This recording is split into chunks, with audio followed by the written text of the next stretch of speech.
Hi, I'm Clint Smith, and this is Crash Course Black American History. As many of you know, I was born and raised in New Orleans. New Orleans is in my heart, in my soul, in every fiber of my being. It's the city that raised me, and the city that made me who I am today. In 2005, when I was 17 years old, I was excited to start my final year of high school. I was excited for homecoming, for prom, for Friday night football games, for winning a state championship as the captain of my school's soccer team, and for celebrating college acceptances with all of my friends. But it didn't work out that way. On August 28, 2005, Hurricane Katrina made landfall in New Orleans, and I evacuated with my family to Houston, Texas. I still remember how long it took us to get there, how we were surrounded bumper to bumper by cars filled with hundreds of thousands of people trying to flee the city for safety. When we got to Houston, I sat on my aunt and uncle's couch and watched CNN as the grocery store where we used to shop, the church we used to attend, the school that I used to go to, were all submerged underwater. We later got a call that our home was submerged and destroyed as well. It's hard to express what that moment felt like. And in many ways, more than 17 years later, I'm still trying to find the right words to express it. I say all of this because this episode and this subject is very personal to me. Hurricane Katrina impacted my family, my friends, and me in profound ways. And it's important to remember, as we always try to remind people, that this history is not just an abstraction or a scholarly exercise, but something that impacted and continues to impact the lives of real people. Hurricane Katrina was also a moment that further demonstrated how racism is not just interpersonal, but it's systemic. It's not just someone using a racial slur, it's the failure of a government to invest in and protect a community of disproportionately poor and Black people who have been susceptible to a disaster like this for decades. There's a lot to unpack here, so let's start the show.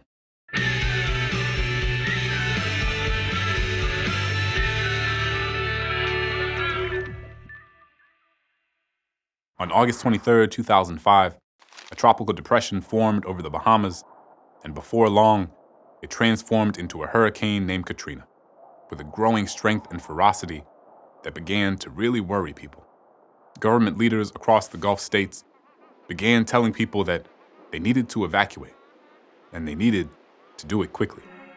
On August 28th, many people had done so, but for a range of reasons, because of a lack of transportation, cost, illness, mobility, and personal choice, at least 100,000 people did not evacuate and were left stranded. As the storm hit, the weather was rough, but there was hope that, at least in New Orleans, the worst of it had been avoided. But then, the levees around the city and elsewhere across the Gulf region began to fail, and massive flooding began. Over 50 levees and flood walls were breached, and there was more than $100 billion in damage. And this is part of what left so many people frustrated about what happened during Katrina, that the flooding came not simply from the storm, but from the failure of human engineering, a failure that had fatal consequences for thousands and impacted the lives of millions. A June 2007 report by the American Society of Civil Engineers indicated that 2/3 of the flooding was caused by the multiple failures of the city's floodwalls. Let's learn a little bit more about levees and how racism can turn an engineering issue into something more sinister in the thought bubble. On a basic level, levees are supposed to hold back water so it doesn't flood communities. Levees can be built with materials like soil, sand, or rocks, or with concrete, blocks of wood, plastic, or metal. They can also help pump water away from communities. With a city like New Orleans, where so much of the city is below sea level, levees are essential. And people knew this. In 1965, Congress authorized the Lake Pontchartrain and Vicinity Hurricane Protection Project, following Hurricane Betsy, which was supposed to increase New Orleans' hurricane protection. But this project had not even been completed by the time the storm hit in 2005. During Katrina, many of the communities located at the lowest elevations and near the most unstable parts of the levees ended up bearing the brunt of the flooding. Due to racism that started with historical segregation in the city, those environments were often inhabited by Black and lower-income folks in New Orleans. Housing segregation, racial and restrictive covenants, other types of laws that encourage housing segregation, and other measures had been designed to keep Black Americans from moving into safer, higher elevation areas. And even though many of those measures were illegal by the time Hurricane Katrina happened, the effects still persisted. Thanks, Thought Bubble. So, the people who most needed to evacuate, because they lived in the most vulnerable areas to flooding, were often unable to do so. Many of the poorest residents of New Orleans did not have cars, money, or places to stay anywhere outside of New Orleans. Much of their community was concentrated where they lived. The only way they could possibly evacuate was by walking. And even when they did try this, tried to find safety for their children, their elders, their neighbors, and themselves, they were met with the threat of violence. Thousands of people tried to walk across the Crescent City Connection Bridge to the nearby suburbs. But when they did, they were met by armed police officers who stood on the bridge to force people to turn back. Sometimes, they even fired their weapons over their heads. Elsewhere, at the Danziger Bridge, police officers actually shot and killed 2 unarmed civilians and seriously injured 4 others. All of these factors left many of the poorest residents stranded, at risk of death, and traumatized by their experiences. As the water levels of the Mississippi River and Lake Pontchartrain rose, the streets became even more flooded. There were parts of the city that were flowing with water up to 20 feet deep. And within days, up to 85% of the city was underwater. People were waiting on the roofs of their homes, hoping for rescue. People lost everything they had. Many survivors had to take boats or helicopters to evacuation sites at the Superdome or Convention Center in New Orleans. The Coast Guard rescued 34,000 people, and ordinary citizens organized to provide food and shelter for anybody that they could find. Even still, it's estimated that between 1,000 and 4,000 people lost their lives, most to drowning. It is considered the deadliest hurricane since 1928. Many survivors ended up permanently displaced and moved to cities like Mobile, Alabama, Houston, Texas, Baton Rouge, Louisiana, and Chicago, Illinois. I have friends and family who left when they evacuated from the storm and then never came back. Over 1 million people across the Gulf Coast were displaced and resettled elsewhere. For many, the narrative around Hurricane Katrina was that New Orleans and Louisiana as a whole were unprepared for this disaster. And there was a lot of finger-pointing. Some people blame Mayor Ray Nagin for not evacuating the city earlier, for the lack of a clear plan, or for not anticipating the obstacles that existed for low-income people who wanted to evacuate but couldn't. Mayor Nagin pointed his finger at the federal government for designing the levees so poorly. He also said that the government was very slow to respond and was incompetent in helping New Orleans residents. For others, it reflected how the wars in the Middle East were taking up too much time, energy, and focus, and distracted the federal government from solving important problems right here in the United States. Almost immediately after the storm ended, it started to become very clear that the federal government, including the Federal Emergency Management Agency, or FEMA for short, along with President George W. Bush, did not understand how bad things were in New Orleans and across the rest of the Gulf Coast. FEMA was criticized by many for being slow to respond and uncoordinated in their efforts. Many attributed this lack of urgency to the fact that the victims of the storm were largely poor and Black. New Orleans was a majority Black city, and nearly 30% of the city lived in poverty. Many African American political leaders stated that when hurricanes have hit predominantly white cities, like Palm Beach, Florida, the federal government moves extremely quickly in its response. Whereas in New Orleans, even a year and a half after the hurricane, much of the city had not been rebuilt, and many neighborhoods like the predominantly black Ninth Ward, were still in ruins for years.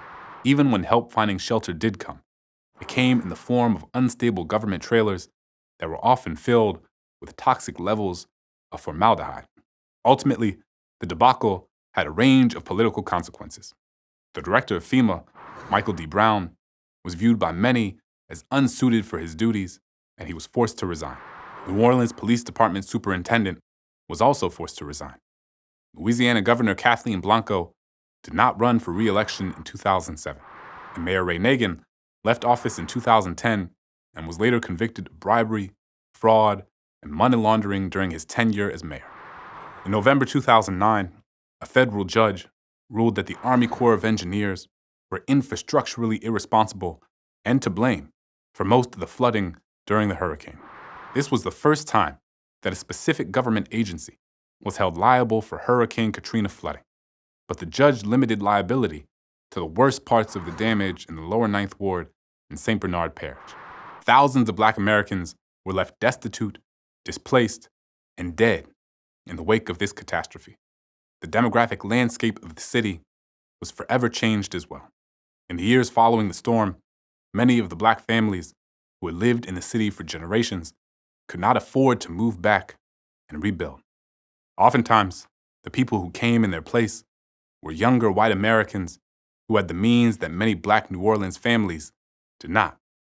Some communities that were once all Black now have few Black people left in them.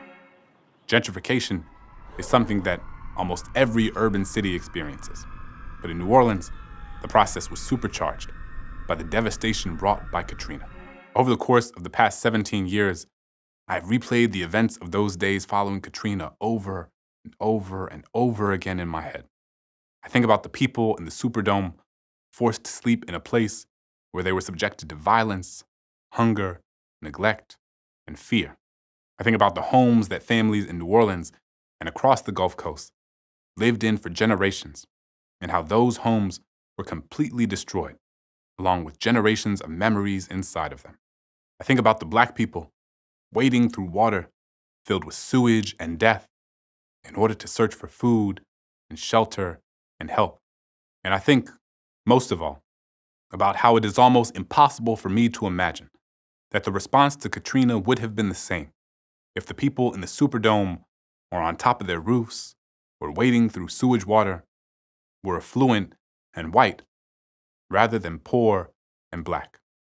In fact, it's hard for me to imagine white affluent people would have ever been left in the conditions like those that were present in the Superdome at all. Also, we can't talk about this storm without also talking about climate change. Many leaders on the national and international stage have argued that Black and brown folks are usually pushed towards the parts of the world where the effects of climate change are the most vicious. The Army Corps of Engineers even stated that the impact of climate change is impairing their ability to produce safe environments for residents of places like New Orleans. And obviously, this doesn't just impact the United States. Leaders like Mia Mottley, the Prime Minister of Barbados, have been very vocal about getting the Western world to understand that it will largely be smaller, previously colonized islands, as well as low-lying coastal regions, that will be disproportionately impacted by the increasing frequency and ferocity of these storms. It is something that all of us need to worry about, and we need to think collectively about what is owed to the countries most at risk. Hurricane Katrina was a devastating moment in American history, and one that I'll remember for the rest of my life. But it was also a warning of what can result from the dangerous cocktail of racism, economic inequality, and climate change. All of these problems are still urgent and pervasive in the United States today. And while awareness of these challenges seems to be on the rise, it is rare that we consider them in tandem. Katrina made clear the interconnectedness of these issues, a lesson still relevant nearly 2 decades later. Thanks for watching. I'll see you next time. Crash Course is made with the help of all these nice people, and our animation team is Thought Cafe. Crash Course is made possible by all of our viewers and supporters. Thank you to all of our patrons who support the show on Patreon, and thank you to those of you who participated in the 2022 Crash Course Learner Coin campaign. Your contributions support millions of learners.